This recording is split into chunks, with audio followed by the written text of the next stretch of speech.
大家好，今日係2025年嘅3月11日。今日借股市咧去講下咧宏觀經濟。前幾年咧我哋就好多人講啦，話遠離港股就珍惜生命。個原因係因為咧經歷一個結構性嘅調整啊，由一個國際大都會、西方嘅投資者為主嘅一個樂園，就變成咗咧要轉型去一帶一路喎，要轉型去杜拜啊，去呢個叫俄羅斯去拉美喎。咁啊，梗係會令到即係好多人擔憂㗎啦。咁所以遠離港股。第一、第二咧就因為大陸咧就嚴厲打擊房地產，同埋咧呢個房企崩塌加上咧民企咧受到整治，咁所以港股咧低迷咗好幾年嘅。但係美股喺過去嗰4-5年咧就大漲咁喺拜登時期咧美股咧就再創新高，啲人咧如果有資產嘅話咧係翻咗以倍計嘅。咁但係特朗普喺舊年咧要上台之際咧選舉當選前咧，其實已經好多人預期，如果特朗普一旦當選，美國嘅經濟咧又會好似香港前幾年咁陷入一個結構性嘅轉型。因為特朗普咧係主張用震盪治療法就唔係小修小補，要震盪治療，希望要解決美國嘅財赤，希望要減稅。咁但係呢啲咧係要年計先見到收成嘅嘢嚟噶嘛，起碼喺短期1-2年、2-3年，美國嘅經濟可能會陷入咗衰退。咁佢琴日咧喺嗰個訪問裏邊咧，俾個記者逼問，佢話佢唔想估，但係亦都冇辦法否認到美國好可能陷入衰退啦。咁諾貝爾經濟學獎20幾位聯署咗，指出關稅政策咧係會導致美國經濟衰退、通脹加劇嘅情況嘅。咁所以嚟緊咧美國嘅股市都係咧反覆向下嘅，因為可能會短期咧譬如話佢會暫緩墨西哥嘅關稅，結果今日咪上漲咯。但係同時間咧佢長遠嘅關稅政策咧似乎咧都係冇辦法逆轉嘅。除非中期大選大敗否則咧就好難逆轉佢嘅關稅政策。咁所以喺中期大選前咧，美國嘅股市咧亦都係結構性轉型，係咪遠離美股珍惜生命嘅時候到咧？其中咧遠離係咪美股咧就好難講，我就放咗大部分嘅。咁但係咧有一啲咧我都坐緊艇㗎因為呢幾日咧嘅調整咧令到跌咗好多，譬如話呢個嘅輝達Amazon 啦，咁呢啲股價咧都係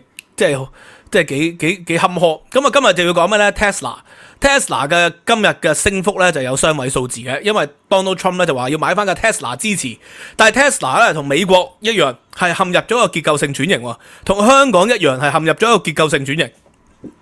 點解咧 ？Tesla 個炒起上嚟係幾時開始炒起上嚟咧？舊年11月，即係 Donald Trump 大選前咧，其實都係210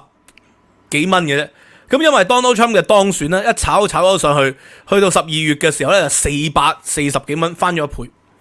，219蚊嘅時期上到440蚊，翻咗一倍最高峰咧就去到479蚊。咁但係隨住1月嘅數據咧，顯著你見到咧呢個 Tesla 喺世界各地咧銷售係遭到滑鐵盧。咁遭到滑鐵盧，我諗有兩點。第一點咧就係由於佢深度介入咗美國嘅政治嘛。以往佢喺 Twitter 喺 X 度講，大家都不當佢一回事，但係佢就要加入美國特朗普政府成為一個經濟嘅顧問要去裁員。咁所以咧啲人就覺得，喂，你就成為建制一部分咯，唔再係評論員咯你係有權力嘅咯，接近權力核心。所以咧有好多人咧對於佢嘅政治言論係不滿嘅，而且咧佢深度介入咗歐洲嘅政治對於歐洲、對於英國長期發布一啲咧 far right 極右嘅一啲嘅政治宣傳主張，甚至乎被人視為假新聞嘅內容咁所以咧喺歐洲咧佢個銷量大跌，喺1月份至2月份Tesla 喺歐洲嘅銷量咧係大跌40%咁你大跌40%嘅時期咧，哇 45%淨係單1月跌咗45%，中國亦都跌咗20%因為中國當然係受到呢個嘅比亞迪同埋小米汽車嘅夾擊啦，又跌，歐洲又跌，英國又跌，美國本土咧亦都係難以避免跌嘅，因為 Donald Trump 整個 Donald Trump 嘅經濟政策咧就係主張要恢復翻以呢個嘅汽車為主噶嘛，佢係對呢個電動車其實係有一個相反嘅政策噶嘛，因為 Donald Trump 係唔相信碳排放，唔相信環保嘅理念係優先噶嘛，咁所以咧喺 Tesla 以呢個電動車嘅生意咧喺美國咧都受到政策嘅打擊嘅，其實咁加上咧1月份喺美國喺歐洲大量嘅 Tesla 汽車嘅充電站係受到襲擊。受到縱火，或者你揸住個 Tesla 汽車街咧，俾人刮花嘅機會率大增喎。啲人好憎呢個 Elon Musk 嘅，咁啊，所以喺英國咧，我見到一街咧，啲人貼晒啲 label 喺度啊，就話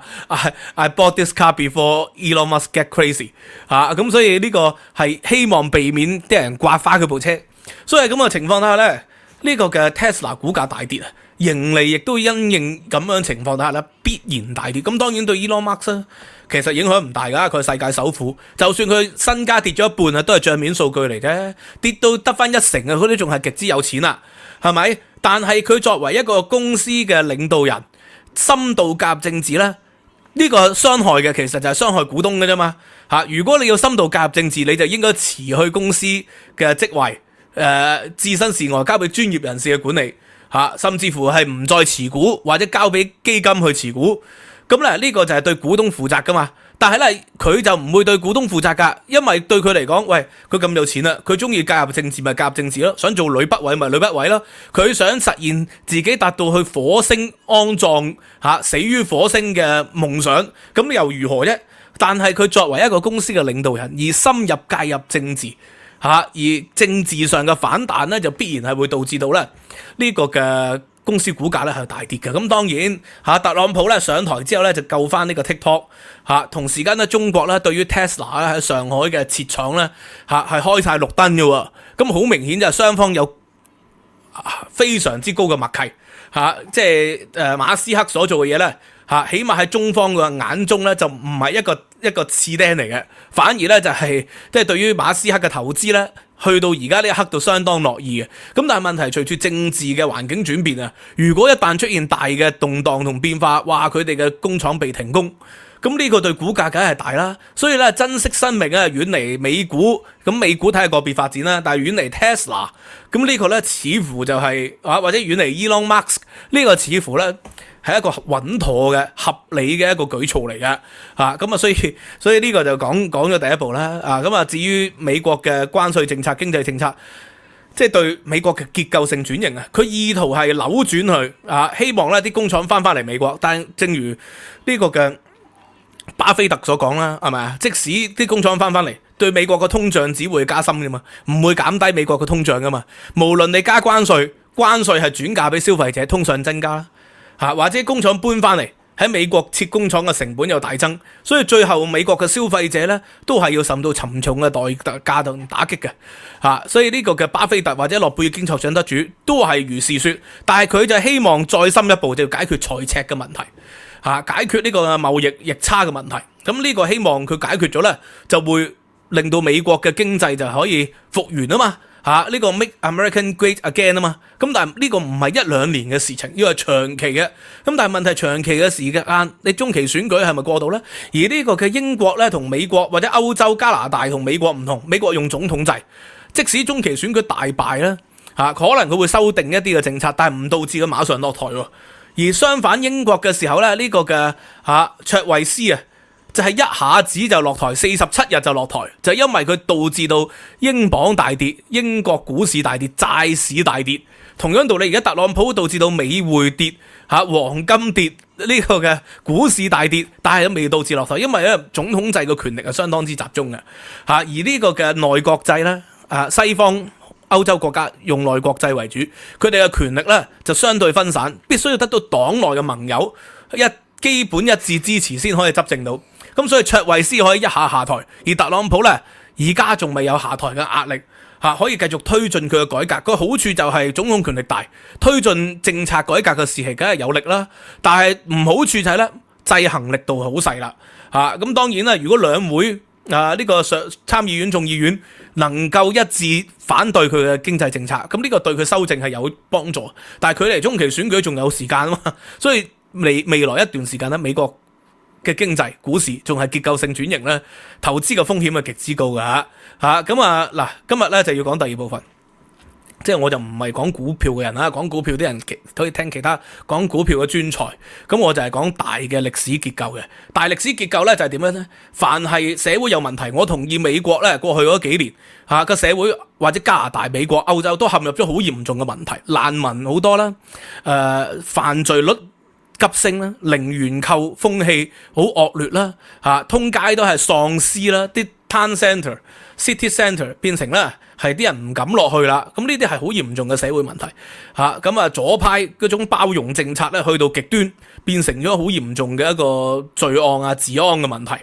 咁但係你要整治一個社會問題咧，你如果用激進嘅政策咧，古代歷史發生過無數次中國歷史譬如話咩王莽改革或者係呢個嘅王安石變法范仲淹變法，你用呢啲咁雷厲風行嘅方法，你最終咧只會帶嚟咧傷害，係比原本唔改革係更嚴重嘅。所以唔好以為咧要去改，好似共產主義就係咁啦。喂，資本主義好惡劣啦，咪西方咪嘗試行共產主義咯，係咪啊？啲工人係被壓榨好慘啦，係咪啊？咁搞共產主義，結果共產主義係帶嚟嘅災難係比資本主義壓榨咧係更嚴重嘅。咁好啦，然後咧德國人意大利人為咗對抗共產主義，佢又帶嚟法西斯同納粹主義，結果法西斯納粹主義咧係比未改革之前嘅共產主義咧係更嚴重嘅。所以意圖用極端嘅方法去扭轉一個社會現象咧，扭轉一個社會嘅弊端咧，只會帶嚟另一個更加嘅極端所以循序漸進嘅改革咧係有一定嘅道理，佢改係好難改到啲乜嘢出嚟但係就未會帶嚟社會極大嘅傷害咁所以民主本身咧就係希望可以修正啊嘛咁anyway 呢個第一部分講完，第二部分咧講另外一個 topic 好笑嘅因為咧有一個 YouTuber 咁得8000幾個 subscribe， 其實咧佢發生呢個事件之前得7000幾個 subscribe， 咁咧佢就叫 Brian 在日本，但係個影片咧就佢同佢太太 Luna 嘅，但係 Luna 個名冇加落去啦，咁好明顯佢係以 Brian 為中心嘅。咁你見佢以往拍嘅影片咧都係兩夫婦嘅但係咧都係寫 Brian 嘅名啦。無論如何，佢拍嘅片咧就係講佢喺日本度生活，兩公婆咧係攞一個叫Working Holiday Visa。去日本度生活，其實拍嘅影片咧好少人睇嘅啫，有幾條係過1萬人啦，大部分都係3幾千人嘅啫，大部分都係3幾千人，一啲1000幾人都有，幾百人又有，咁你咁少嘅影片，當然係唔夠你生活啦，係咪？咁所以咧咁少嘅view 數嘅時期生活唔到，咁佢就諗咗一個方法啦，不如咁啦，佢開會員頻道，然後咧兩公婆一齊咧話希望啲人係支持佢實現夢想。佢個會員咧就可以有400幾個會員的話咧，就可以夠佢留低日本度生活啦。咁而400幾人裏邊咧，佢有一啲個會員咧，本身個 plan 咧諗住係都唔少錢嘅就有3個 plan 嘅，最高個 plan 係800幾蚊港紙一個月嘅，最低個 plan 咧，都6.99英鎊啊！比起我係高嘅，我係最低個 plan 5美元嘅啫嘛，佢高過我嘅而佢嗰個 plan 咧，基本上咧係資助佢換制服買呢個嘅器材，係冇一個實際嘅內容係俾你嘅。咁我即係要講下我自己嘅 channel 同佢個分別喺邊度呢？我由2018年開始呢，就因為我當時請咗病假。2018年我就請咗病假。喺2018年9月呢，我開始呢個嘅全職拍片嘅生活。喺2018年嘅11月呢，我開咗呢個嘅 YouTube嘅 membership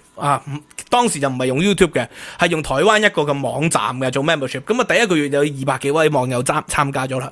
咁我為呢啲網友提供係咩呢？第一就係有額外嘅價值。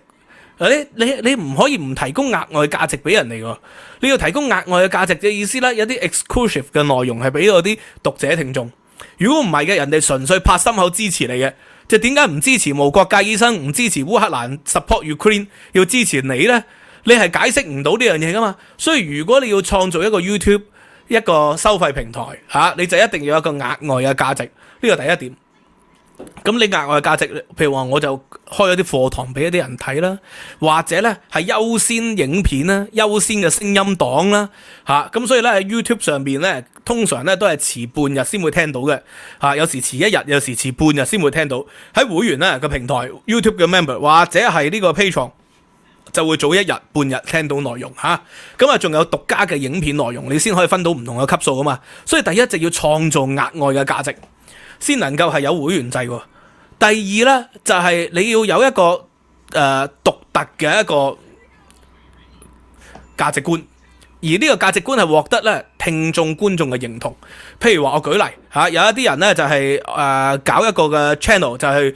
如果個 channel 賺到錢，佢喺山區度教書嘅嚇。咁呢個係一個透過你去實現到個社會價值出嚟啊嘛嚇。咁所以如果佢係資助你去日本嘅，佢係冇任何社會價值嘅喎嚇。因為如果你透過你去資助你喺日本教廣東話，咁呢個係一個社會價值嚟啊。咁但係唔係嘅，純粹支持你兩夫婦生活嘅，呢個並冇社會價值。所以咧，有好多人咧，佢自己做唔到一啲佢想做嘅嘢，佢透過一啲嘅機構或者 YouTuber 或者係唔同嘅平台實踐到佢認同嘅社會價值咧，就會獲得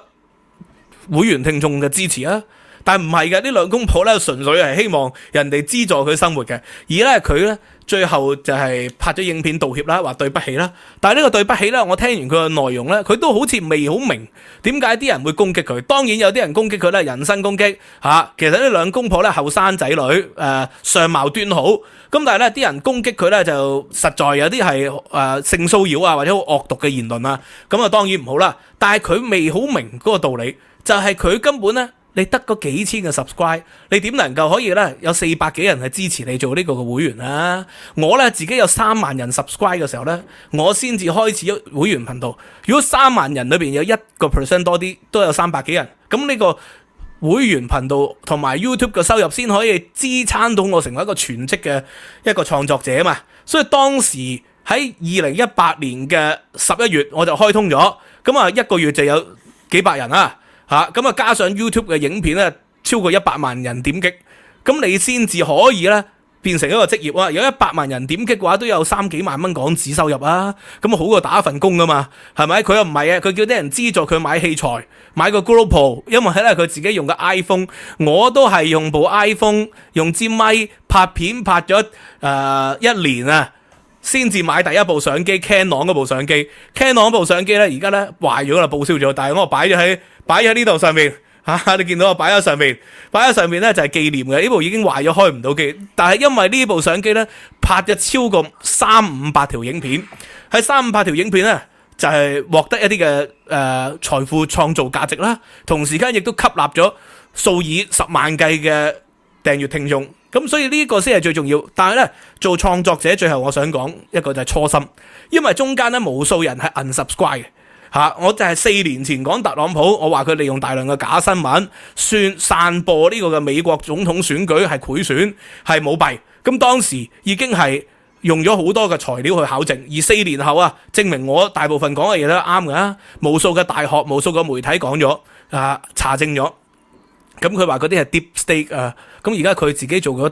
政府啦，係咪？如果4年前嘅選舉舞弊，佢係有足夠證據嘅，而家佢利用政府嘅資源公佈翻嗰啲 deep state 出嚟，其實就並非難事嚟噶嘛。咁但係冇喎，咁但係當時咧就有1000幾人 unsubscribe 咗嘅，短短2個月啊。咁啊，如今咧特朗普同烏克蘭事件又係，亦都有百計嘅人 unsubscribe 嘅。咁啊，但係你只要堅持你嘅初心啊，無視到唔好去左搖右擺。有啲 YouTuber 就左搖右擺嘅。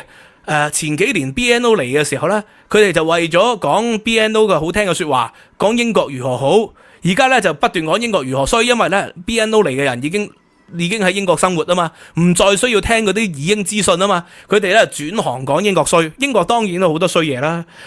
你講衰嘢都冇問題嘅，但係佢咧就用咗一個嘅 approach 去講，就係唱衰不特止，仲要咧係講到香港如何好，中國如何好，英國如何衰，咁但係佢哋喺英國生活喎。佢哋又唔去即係用雙腳投票啊！因為呢啲人咧就獲得短期嘅流量，但係長期咧就唔得嘅。只要你堅持初心咧咁我而家就由2018年去到呢個2025年，都8年時間啦，經歷過好多事情啦，好多聽眾陪我一齊經歷過好多事情。我仍然都仲可以喺度仍然1個月咧有200-300萬人咧係點擊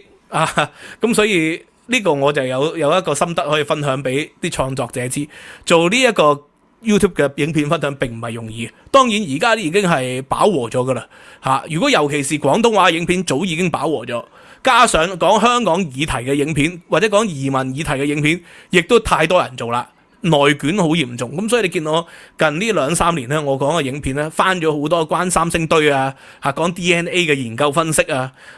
即係講呢個香港黑社會洪門嘅歷史啊，或者係講馬來西亞同埋新加坡嘅政治社會經濟嗰啲影片咧，數以十萬人睇一開始可能得3幾萬，3-5年後數以十萬人睇你要揾到一個南海。唔好喺個紅海裏邊鬥爭，好多移英嘅香港 KOL 或者移民加拿大嗰啲呢，由以前10幾萬 view 一條影片呢，而家跌到得1-2萬 view，個原因就係因為佢紅海裏邊打轉就冇喺南海裏邊揾出新天另外一啲人呢，就係揾到南海啦，就係小粉紅路線